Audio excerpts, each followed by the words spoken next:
Hello students and welcome to Advanced Pathophysiology. My name is Dr. Lorraine Hu and I am pleased to be a professor for the next 8 weeks.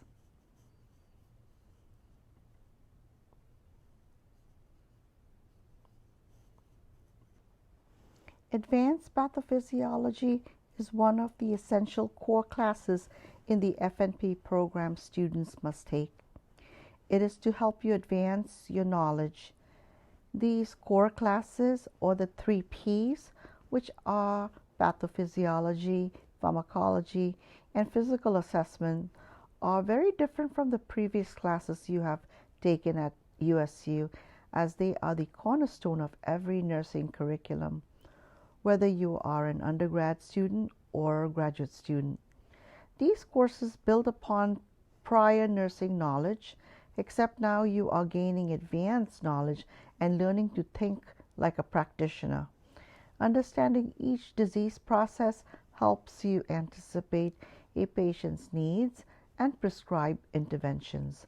As you gain advanced knowledge throughout this course, you can apply what you have learned by providing competent, quality care, treatment plans, ordering tests, and prescribing medications.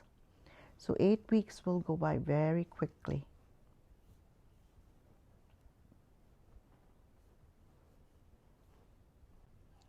Some important stuff to read and remember. Please read your syllabus very carefully and pay attention to my announcements, as this is how I communicate with you. I have attached a link to my Loom video that I created last year on how to navigate the course on D2L or Brightspace. So should you have any questions, please contact me, or if it's too complicated, I will refer you to your student advisor.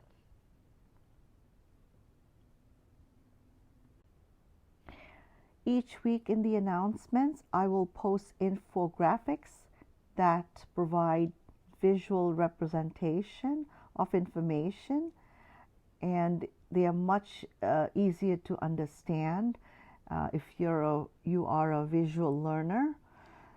This is an excellent resource that I found at the library, that the hospital where I work. It's a medical library.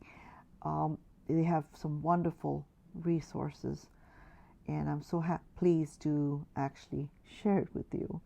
So here's an example of what the infographics look like. So every week I'll be posting something like this, and there are tons of information each week that I will post to help you learn.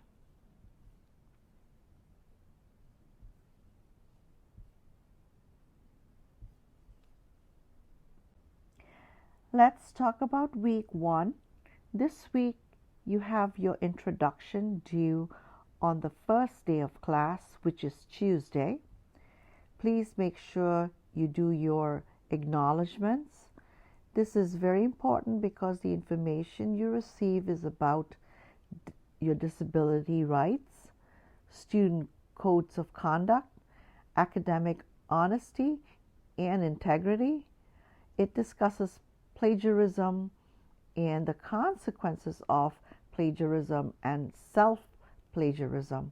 So under no circumstances work from your previous courses will be accepted in your discussion in this course.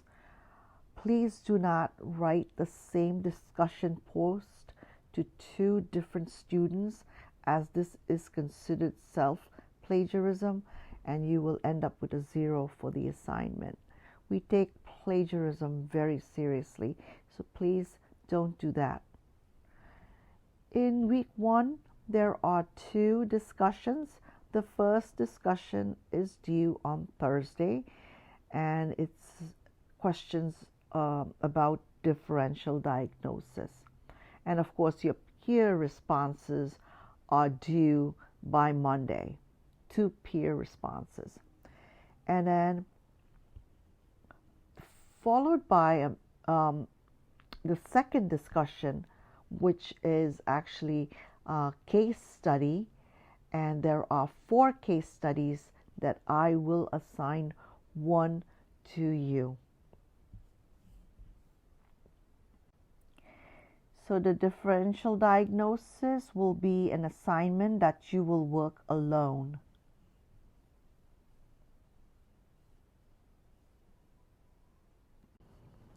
I'd like to discuss more about the case study assignments.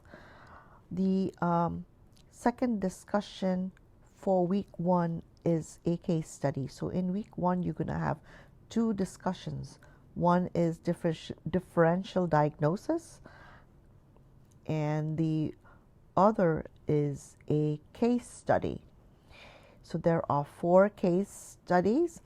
I will assign one to you to prevent redundancy of one case study that is more popular than the others. So this way everybody gets an opportunity to learn about the other diseases, so not just one disease. So like in week 1, for instance, we have ventricular hypertrophy, retinoblastoma, ADHD, and poisoning. So, people love ventricular hypertrophy. They love to discuss that. So we have more people doing that.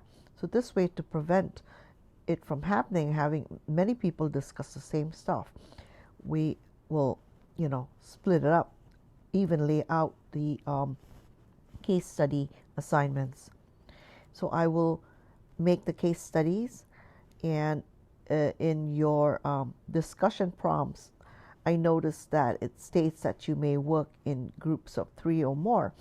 I would highly recommend that you work alone or partner up with another classmate. So if you plan on working alone, please let me know.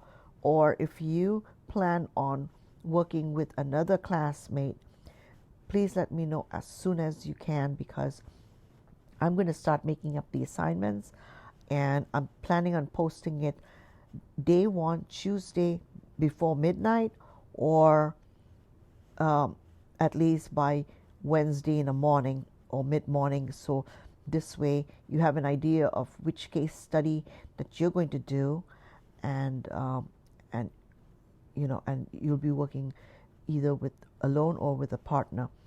So if you desire to work with another person, please let me know the name of the person as soon as you can. And if you're working with a partner, then if you are posting up your initial discussion, I just want to see one discussion per team. Okay? So if you're working with another person, please only one discussion up. I would like to see both your names on the posting and what case study you are covering. So please make sure that your initial discussion is due on Thursday of each week, and your 2 peer responses due on Monday. So another thing I wanted to bring forth is that the disease processes, the 4 case studies, I put them in a group. Okay, so what I mean is that, for instance, ventricular hypertrophy is case study group 1. So if I put group 1 beside your name, that means you are responsible for ventricular hypertrophy. So retinoblastoma is case study group 2. So once again, if I put group 2 beside your name, you are covering retinoblastoma. Okay, so same thing goes with ADHD. It's case study group 3. Okay, and then poisoning is case study group 4. Okay.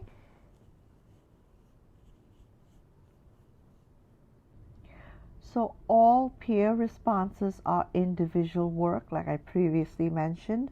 You're responsible for a minimum of 2 peer postings, and these are due by Monday before midnight.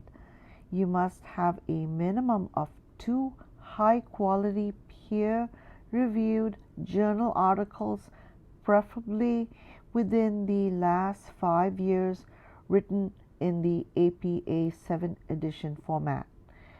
In your announcement in week 1, I have posted some examples of how to reference in 7th edition APA style.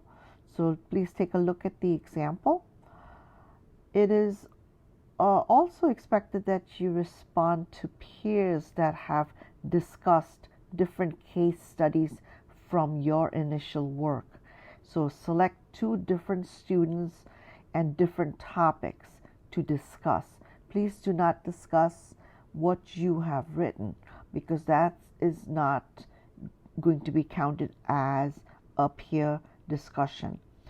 So for example, if Nancy's initial case study was about ADHD, then Nancy will respond to Mike, who wrote about poisoning, and then she would respond to another student, Susan, who discussed ventricular hypertrophy.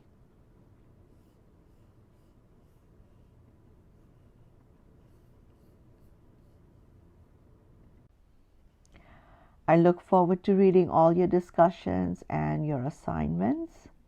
Now, how do you reach me? You can reach me via the Gmail account. Actually, it's Google. So you will send me an email at lhu@usuniversity.edu.